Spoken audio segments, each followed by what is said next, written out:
Welcome to the HR Chat Show, one of the world's most downloaded and shared podcasts designed for HR pros, talent execs, tech enthusiasts, and business leaders.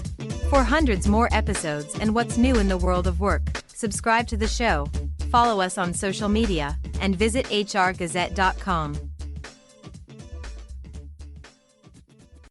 Welcome to another episode of the HR Chat Show. Hello, listeners. This is a very happy Bill Banham, your host today. Why are you happy, Bill? Well, it's because I've got my friend back on the show, his third appearance we were just talking about, and that is Mr. Sean Behr, CEO of Fountain. And he's back on the show to shed some light on strategies and technologies driving the recruitment of hourly workers in 2025. We're going to talk about time and attendance. We're going to talk about I-9s and a whole bunch more. Mr. Behr, how you doing? Welcome back to the show. Bill, it's always great to be here. Third time, but I want to be number one on the leaderboard. So I'll have to come back again real soon and move myself up again. But it's always fun to talk to you, and I love talking about frontline workers, and you're one of the experts to talk with about it. So thanks for having me. Thank you. And third time's a charm. Okay, so let's get into it. You've said that most applicant tracking systems, Sean, aren't built for hourly workers. What makes hiring hourly workers so fundamentally different from traditional hiring, and how does Fountain address some of those differences? Yeah. It is the thing, it's so different. It's such a fundamental difference when you're hiring a frontline worker versus maybe somebody in your headquarters or your corporate office. When you're hiring a corporate office employee, you're generally hiring very few of them, relatively. And when you put together a job requisition and a job description, you generally write that job description and you hire a single worker to fill that role. When you're hiring in the front line, you write the job description, and then you have to find 1,000 of those people. You're not looking for one perfect person. You're looking for 1,000 great people who can do the job really well. So the tactics and the technologies that work when you're doing a one-to-one hiring versus a 1 to 1,000 hiring, they just don't work. Corporate hiring is it's a really important function, by the way, and I want to make sure our listeners know. We hire lots of corporate workers at Fountain. It is such a critically important activity, but it is fundamentally different than hiring a frontline worker where you're hiring thousands of them. And just little things are very different. For instance, corporate workers generally have a CV or a resume, and you probably can look them up on LinkedIn before you even interview them. Most frontline workers, they don't have a CV, and they certainly don't have a LinkedIn profile. So you can't kind of go on the internet and find out, hey, where did they work before? You can't do that with a frontline worker. Second thing is, most corporate workers, you send them an email and they will write back with a very well-crafted email back to you. Frontline workers, good luck. And most of them are using text messaging. In fact, when most corporate workers apply for their job, they sit down at their laptop and they type up their cover letter and their CV and they polish up their LinkedIn. The frontline worker pulls up their phone and does a search and says, I'm looking for a job near me in a restaurant. And so the tactics and the technologies just are very, very different. And obviously at Fountain, we're fully focused on that frontline worker, both in hiring them, but obviously managing and retaining that work over time. Thanks for listening to this episode of the HR Chat Podcast. If you enjoy the audio content we produce, you'll love our articles on the HR Gazette. Learn more at hrgazette.com. And now, back to the show. So what works best then in terms of engaging those potential candidates? Is that WhatsApp? Is that text message? Is that calling? Yeah. You've got to meet this worker where they are. So, one thing is to always pull up the job description on a mobile device. That's the way that the worker is going to see it. That's meeting them where they are. Pull up the job description and the application in the language of the country you're hiring. So pull it up in French if you're recruiting in France, or pull it up in German if you're recruiting in Germany. See what it looks like. And then, most of these workers, send them a WhatsApp message. Okay, that's meeting them where they are. That's how you're going to get them, how you're going to engage with them. I've said this before, I say it internally a lot. The ability for a frontline worker to use their phone to apply for a job is great. It opens up opportunities, which is our mission. It opens up opportunities for the worker. They can access new opportunities. The flip side, though, is it's so easy that you're only one click away from someone else's job application. And so, knowing that if your process seems a little challenging, a little hard, a little inconvenient, that worker, all they have to do is click a couple of buttons on their phone, and they're now applying for a competitive job. And so knowing where they are, meeting where they are, using WhatsApp, using SMS messaging, being cognizant of the language and the location and the device, and making sure you have a technology partner that can support you in delivering meeting where you are to those frontline workers. And how young and trendy do we need to get with this stuff then, Sean? So, for example, I've spoken to people before who say TikTok works pretty well for certain candidate attraction. Do you guys venture into those sorts of social medias? Yeah, absolutely. We have a product that's designed to go after those passive job seekers. Obviously, any good applicant tracking system will connect you to the big job boards, and that's a critically important source of candidates. But increasingly, you do need to go find candidates who are not on the big job boards. And that might be TikTok, that might be Instagram, that might be Facebook, any of those places where you can find the candidates you're looking for that maybe aren't particularly on a big job board today. And that's super important, the more specialized the role. So what do I mean by that? If it's a relatively simple, you don't need any special license, you don't need any special qualifications to do the job, probably have lots of applicants for that job. But there are lots of roles where you need a specific license, and maybe it's in a rural area of the US, and you need a specific license or a specific kind of experience. Maybe it's an automotive technician that needs a certain certification. Those people may or may not be actively searching for a job right now. But if you can reach them on a TikTok platform or an Instagram, I don't want to play favorites among all the different channels, but sometimes reaching those passive job seekers on those new channels can be a really great way to find those specialized candidates for those specialized roles. Now then, before we hit record today, you were sharing that the Fountain I-9 Center is going great guns. It's a great product. Look, we all know that filling out government paperwork is maybe there are some people who love it, but most of us hate it. Most of us hate it. It's a pain. It's complicated. It's difficult to do. What we've done with our product is to make filling out that government paperwork as fun as possible or as easy as possible. And what I think we're seeing is workers are able to complete that in an error-free way like they've never done before. And what's even really powerful about it is they're actually showing up for work, and they are, instead of spending the first couple of hours of their first day doing paperwork, they're actually spending the first couple of hours of their career at this new company learning about the history of the company, learning about the role, learning about the responsibilities, learning on-the-job training, versus what typically happens, which is, hey, welcome to the first day of work. Go over there into the break room and spend the next couple of hours filling out these forms, and then we'll start to tell you about how great of a company we are. If you can flip that, you welcome them in, and they start to learn about their job. They start to learn about their team. They start to learn about the company from the first minute.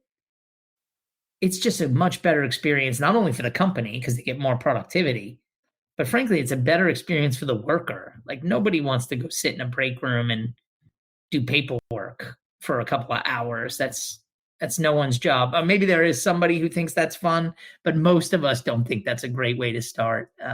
So yeah, that product's been a huge hit, and it's delivering great results for our customers. Very good. Something else you shared, because you guys have got so many features these days. Something else you shared before we hit record today is you've got a new time and attendance product coming up.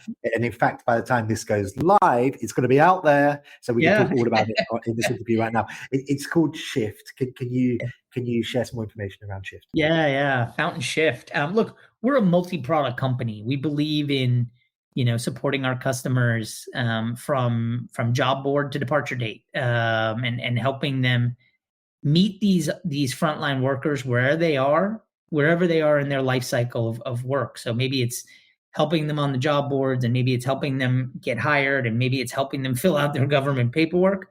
But we obviously know for this frontline worker, shift and shift availability is a really critical aspect of a frontline worker's journey. You could argue maybe the most important one. I may love the company.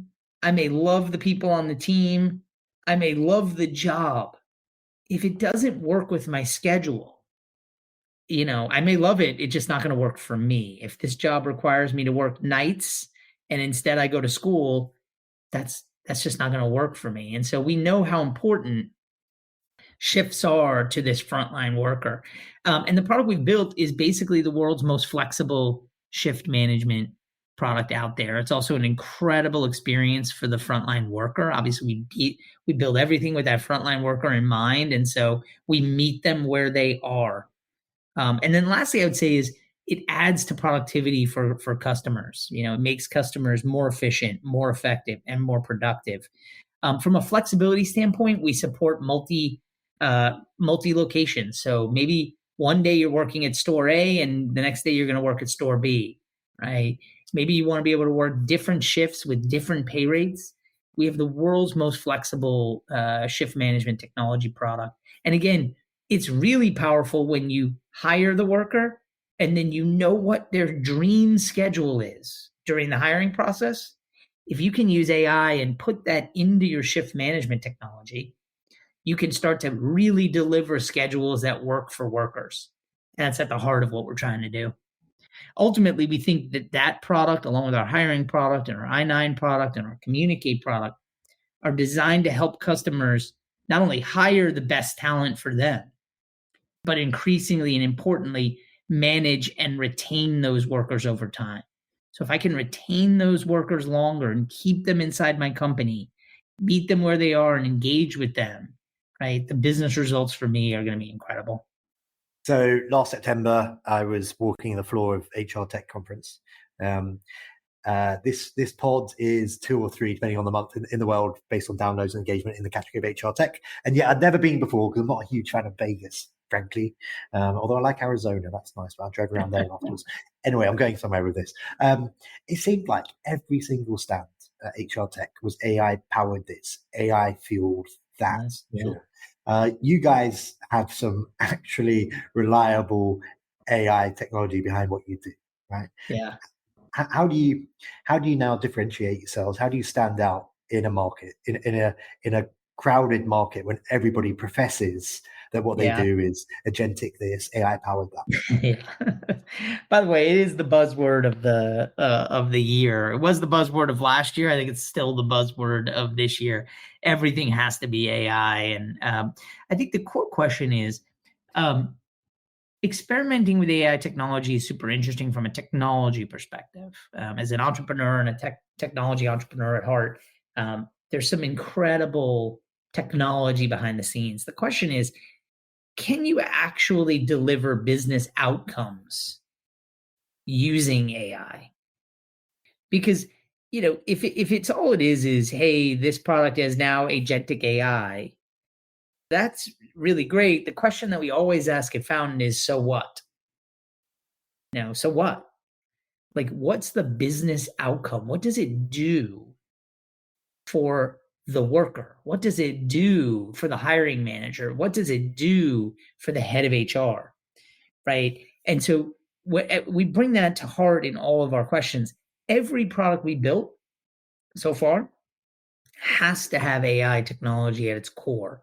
We believe fundamentally that despite the fact that everyone talks about AI, there will be some companies within the HR tech landscape that really unlock the power of AI to deliver those business outcomes. And we want to be one of those companies. But we don't throw AI in as sort of like the cherry on top of the sundae. Because then you sort of get like, yeah, it's AI. Okay, great. But can you actually use AI to really impact a company's operations, their business, their hiring process? And that's where you get real power. And we have an AI interviewer today that's an incredible product. And it does an incredible job of doing initial phone screens for our customers. And what's amazing is it meets workers where they are. Workers are actually able to interview with our AI agent according to their schedule, not when a recruiter can talk to them. It's for the first time ever.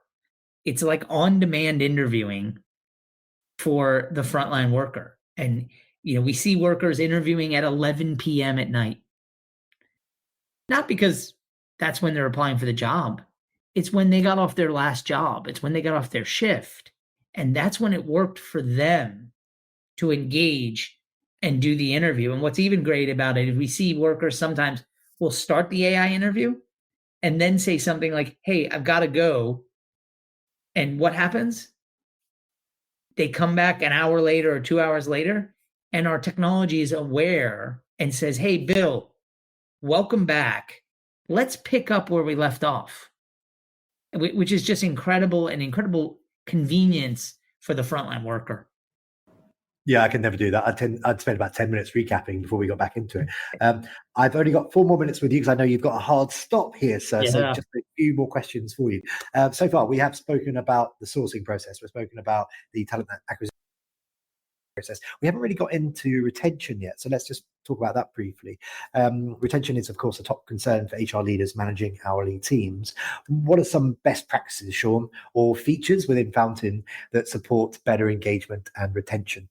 Yeah. So obviously, we think that, one, doing a really great job on hiring and onboarding leads to better retention. So that's kind of step one. That's table stakes. Do a great job of hiring. Hire the right kind of talent, put them in the right kind of job, and make sure they're ready to work on day one. They're going to more likely to stick with you long term. But that's not enough, right? Finding a way to engage with this population of workers is really challenging. Again, I mentioned they don't reply to emails, right? So you emailing them, you might as well just save your energy. They're not going to read that email. Okay. Putting up a poster in the break room, that's just going to get ignored. If a worker's on their break, you know where they're looking? Right here. By the way, where most of us are looking when we're riding the bus or the subway or the train or the, sitting in the back of a car or a taxi, we're looking at our phone. It's the way to engage with that worker. You want to deliver a message? Deliver it to that worker's phone. Now, you need a system that can do that and can reach that worker via WhatsApp, can reach that worker in the language in which they converse in, right? You need a technology that does that. Fountain Communicate is one of those technologies that does that. Second thing is you want to know how they're doing. And in the corporate world, you could send a survey once every 6 months and get good results. In the frontline worker world, surveying people every 6 months is way too low. What you need to do is find out, how was that worker's first day? How was that worker's first week? And that worker's first month? And then what's great about that is you can compare location A to location B. You can say, wow, everyone that works at location A says the first day was chaos. Everyone that starts at location B says the first day was amazing. What is location B doing that brings a welcoming sense and a calmness to day one? Let's copy that and bring it over to location A. Let's find out do people who, after the first week, they feel like they're doing great, do those people stick around for 90 days, 180 days, 365 days? If we find that out, then we know that that first week is really critical time to drive long-term retention. And that's the kind of thing our products do. Things like Fountain Pulse and Fountain Communicate are in that space. Oh man, I've got so many more questions for you, but we're almost out of time here. So I'm gonna. Well, I'm coming back, Bill, for Oh, sure. you are coming back. I'm going to do your job for you right now. If you want to connect with Sean, look for Sean Behr with an H on LinkedIn. Go to fountain.com. It's that easy to learn more about the product. And that gives me 1 more minute, Sean, to ask you one more question. So I'm going to challenge you to answer in 60 seconds or less. What advice do you have for HR leaders who are hesitant to overhaul their legacy systems at the moment, but they know that they need to improve their frontline hiring experience? Yeah, great question. I will try to do it in 60 seconds, I hope. The thing that I would try to do is to come up with what is 1 or 2 areas of our life cycle that are in need of the most transformation. So I would not try to bite the whole pizza pie at once. I'd pick an area like, hey, for us, it would really be great if we could focus on this one slice of the pie, which is, I don't know, job offer to day 1. That week before that worker starts, that's where we want to really dial in. And then what I would try to do is go out and meet with some great technology vendors, maybe go to an HR tech or a conference, but with a laser-like focus on that one part of the experience. Anybody you engage with, just say, how can you help me improve this part of my process? I don't want to talk about anything else. And if you can't, give me your card or let's connect on LinkedIn and I'll keep you in mind. So for me, it would be focus deeply on one area and then go meet the leading companies in that space. How's that? 60 seconds? I'd say it's about 60 seconds. I think I've used all the time that you have with me for today. So that just leaves me to say for today, but we'll get you back on again soon. Sean Behr, thank you very much for being my guest. Absolutely, Bill. Great to be here. And listeners, as always, until next time, happy working. Thanks for listening to the HR Chat Show. If you enjoyed this episode, why not subscribe and listen to some of the hundreds of episodes published by HR Gazette? And remember, for what's new in the world of work, subscribe to the show, follow us on social media, and visit hrgazette.com.